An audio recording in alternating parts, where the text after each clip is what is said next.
নবী পরে আবার বললেন, আমার সাহাবায়ে কেরামেরা শুনে রাখো, আমি আল্লাহর নবী তোমাদের বলে দিলাম, কিয়ামতের পূর্ব মুহূর্তে এমন কোন কাঁচা বাড়ি, এমন কোন পাকা বাড়ি, এমন কোন কাঁচা বাড়ি কিয়ামতের পূর্ব মুহূর্ত পর্যন্ত পৃথিবীর জমিনে খালি থাকবে না, যে বাড়ির ভিতরে আমি নবী মুহাম্মদুর রাসূলুল্লাহ আমার কালেমার বাণী পৌঁছাবে না। জোরে বলুন সুবহানাল্লাহ। আরেকটু জোরে বলা যাবে না সুবহানাল্লাহ?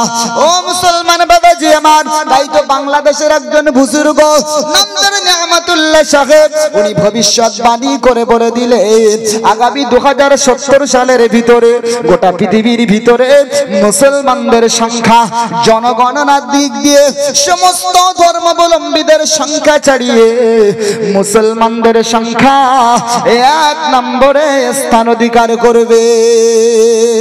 আরেকটু জোরে বলা যাবে না? আরেকটু জোরে বলা যাবে না? এই মুসলমান ঘরের ছেলেরা মনে রাখুন, আল্লাহ নবী সাল্লাল্লাহু আলাইহি সাল্লাম পূর্ব এবং পশ্চিমের দিকে ইঙ্গিত করেছে।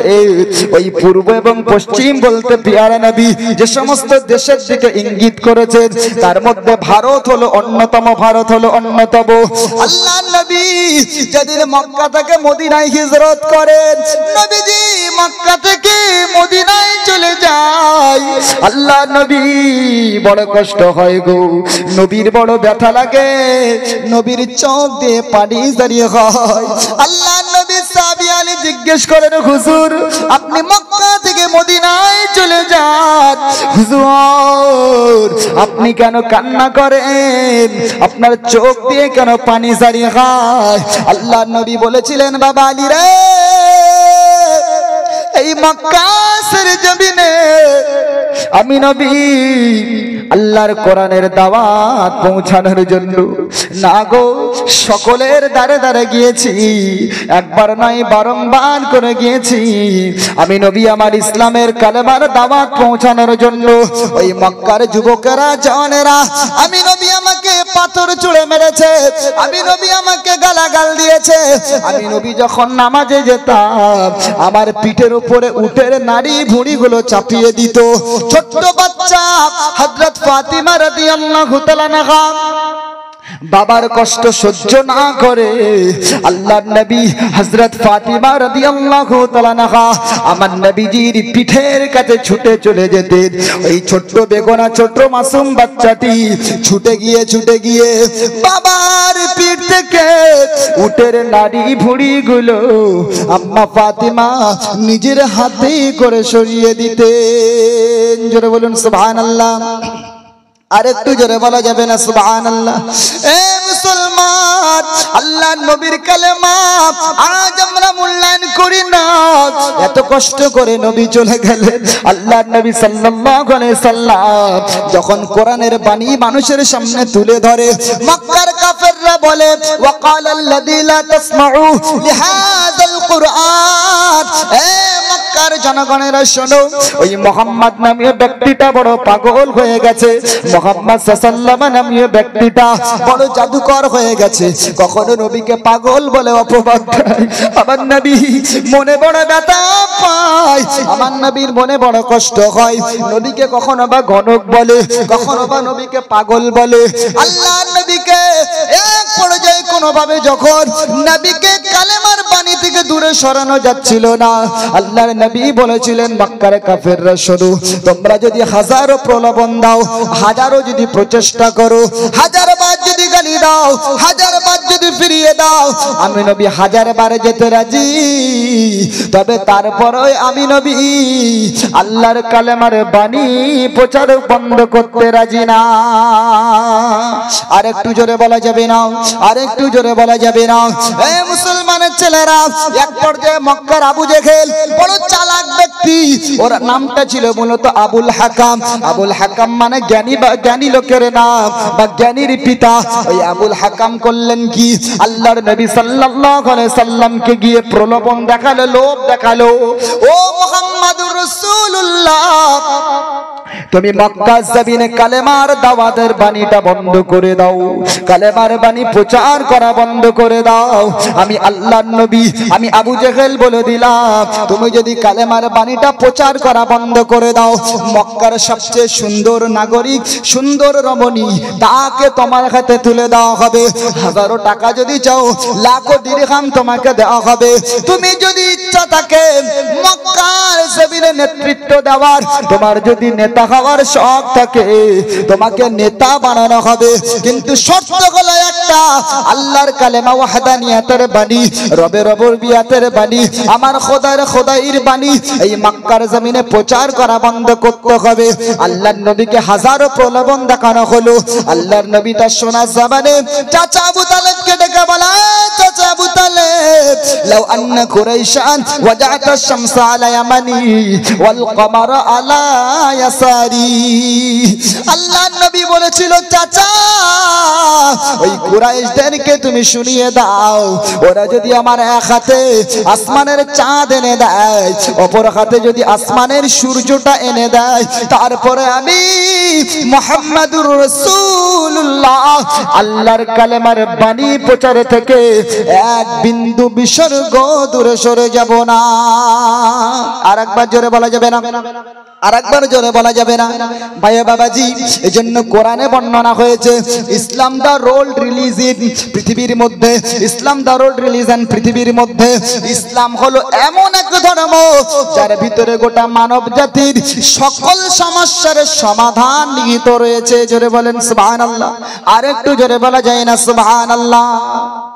পৃথিবীর মধ্যে যদি কোনো খ্রিস্টানিকে ডাকে, দেখে যদি বলে, এটা চ্যালেঞ্জ করে বলা যেতে পারে বিশ্বের জমিনে, politely we can say to this world who are looking for peace in their lives, আপনি এটা চ্যালেঞ্জ করে বলতে পারেন।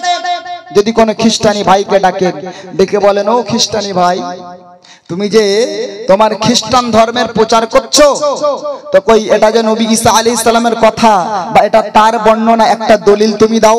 খোদার কসম, কিয়ামতের পূর্ব সকাল পর্যন্ত পৃথিবীর জমিনে কোন বাপের বেটা, কোন মায়ের লাল, কোন মায়ের বেটার জন্ম হয় নাই যে সে তার কথা দলিল সহকারে প্রমাণ করবে যে এটা সাইয়েদানা ঈসা আলাইহিস সালামের তথ্য।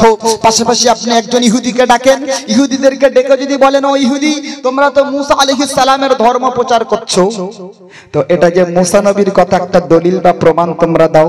খোদার কসম, পৃথিবীর মধ্যে কোন ইহুদি কোশ্চিন কালে এটা প্রমাণ করতে পারবে না যে এটা মুসা আলাইহিস সালামের কথা। কিন্তু যদি একজন মাওলানা সাহেবকে বলা হয় যে আপনি, আমি যতগুলো কথা বলছি প্রত্যেকটা কথার দলিল আছে না নেই? জোরে বলেন, আছে না নেই? আল্লাহর নবী তার 63 বছর জিন্দেগিতে লক্ষাধিক হাদিস রাসূল করিম সাল্লাল্লাহু আলাইহি সাল্লাম শোনা জবানে বর্ণনা করেছেন। বুখারী শরীফ, মুসলিম শরীফ, তিরমিজি শরীফ, নাসাই শরীফ, ইবনে মাজাহ শরীফ, ইবনে হিব্বান শরীফ, যতগুলো হাদিস আছে প্রত্যেকটা হাদিসের সনদ, প্রত্যেকটা হাদিসের মানে প্রমাণ বা দলিল আমি মুস্তাহাবি সহ গোটা পৃথিবীর যত উলামায়ে কেরাম আছে সবাই দিতে সক্ষম। জোরে বলুন সুবহানাল্লাহ।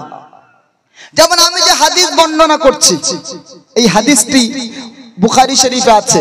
আমি বুখারী শরীফ পড়েছি কার কাছ থেকে? আমার পীর, আমার ওস্তাদ মাওলানা লিয়াকাত আলী কাশিমি সাহেবের কাছ থেকে। উনি এই বুখারী শরীফের হাদিস কার কাছ থেকে পড়েছেন? উনি ওনার পীর, উনি ওনার ওস্তাদ মাওলানা নাসির আহমদ খান সাহেবের কাছ থেকে।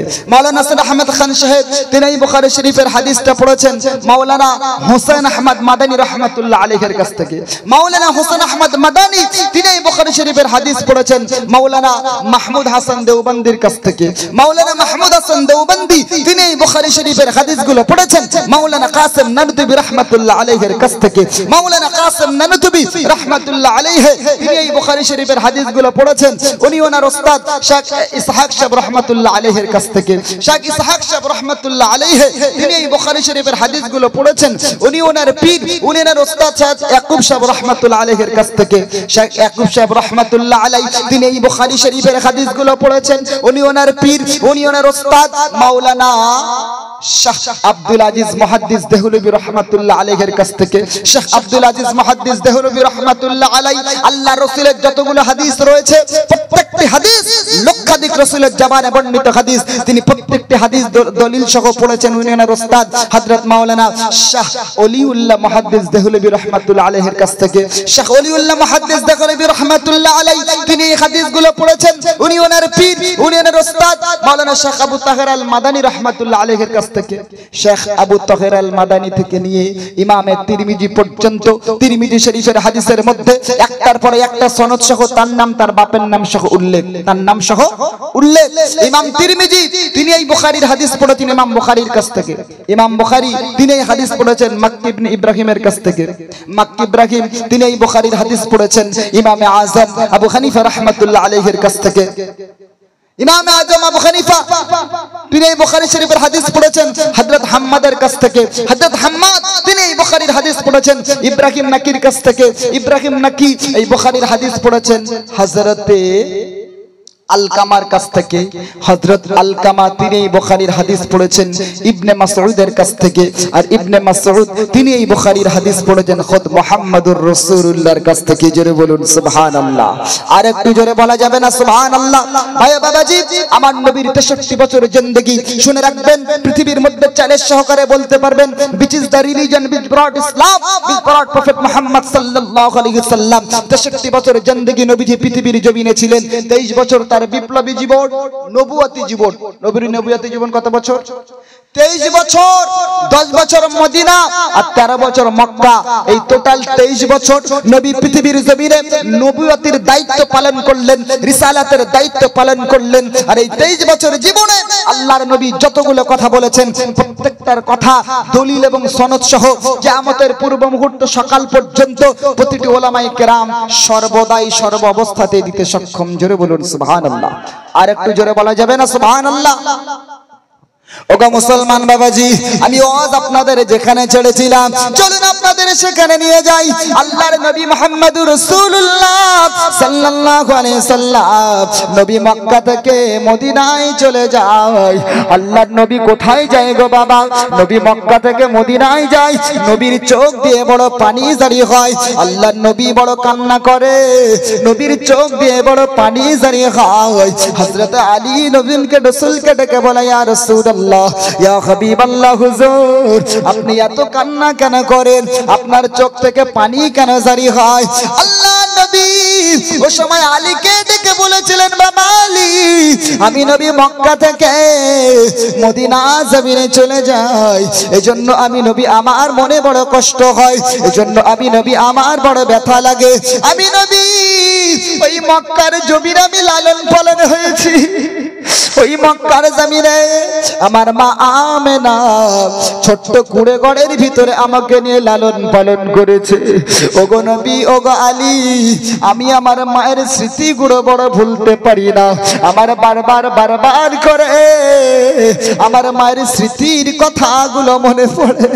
আমার জন্মভূমি মক্কা থেকে আজ আমি নবী চলে যাই, এই জন্য মক্কার জন্য আমি নবী আমার বড় কষ্ট হয়। আল্লাহর নবী বললেন, আলী রে, তবে শুনে রাখো তুমি, আমি নবী আমার জন্মভূমি মক্কাকে যেমন ভালোবাসি, এই মক্কার মতো পৃথিবীর জমিনে আরেকটা দেশ রয়েছে, আমি নবী ওই দেশটাকে মক্কার মতো বড় ভালোবাসি। আল্লাহর নবী সাহাবী আলী বললেন, হুজুর ওই দেশটার নামটা কি?